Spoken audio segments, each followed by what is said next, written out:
തരാലോ. പിള്ളേരെന്തെങ്കിലും ആഗ്രഹം പറഞ്ഞാൽ സാധിച്ചു കൊടുക്കാതിരിക്കാൻ പറ്റത്തില്ലല്ലോ. അപ്പോൾ ഒരു 3-4 മീഡിയം സൈസ് സവാള നന്നായിട്ട് അരിഞ്ഞത് ഉപ്പും ചേർത്ത് നമ്മുടെ സർവ്വ ആരോഗ്യം എടുത്ത് നന്നായിട്ട് തിരുമ്മിയെടുക്കാം. അപ്പോൾ അതിനകത്തുനിന്ന് കുറച്ച് വെള്ളം വരും. ഇതിനകത്ത് നമ്മൾ പ്രത്യേകം വെള്ളമൊന്നും ചേർക്കുന്നില്ല. ആ സവാളയിൽ നിന്ന് വന്ന വെള്ളത്തിൽ വേണം നമ്മൾ ഈ കടലമാവ് ഇട്ടത് കുഴച്ചെടുക്കാൻ.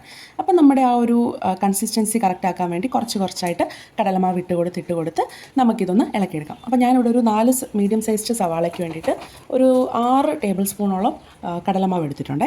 ഇത് നന്നായിട്ട് കുഴച്ചെടുക്കണം. ഒരുപാട് കട്ടിയല്ല, എന്നാൽ ഒരുപാട് ലൂസും അല്ല. അതായത് ഈ ഒരു കൺസിസ്റ്റൻസിയിൽ കിട്ടണം. ഉള്ളി എടുത്ത് നിൽക്കണേ.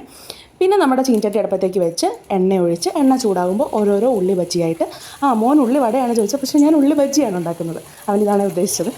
അപ്പോൾ നമ്മുടെ ഉള്ളി ബജിയൊക്കെ ഇട്ട് നന്നായിട്ട് അങ്ങോട്ടും ഇങ്ങോട്ടും ഒക്കെ ഇട്ട് മൊരിയിച്ചെടുത്ത് കഴിഞ്ഞാൽ അടിപൊളിയാട്ടോ. ഇതിനകത്ത് ആദ്യം തന്നെ നമുക്ക് വേണമെങ്കിൽ മുളക്, കറിവേപ്പില, മുളക് പൊടി ഇതൊക്കെ വേണമെങ്കിൽ ചേർക്കാം കേട്ടോ. ഇവിടെ ഇതുണ്ടാക്കാൻ റിക്വസ്റ്റ് ചെയ്ത ആൾക്ക് ഇതൊന്നും ഇഷ്ടമില്ലാത്തതുകൊണ്ടാണ് ഇടാഞ്ഞത്. അപ്പോൾ ശരി, ഞങ്ങൾ പോയി കഴിക്കട്ടെ.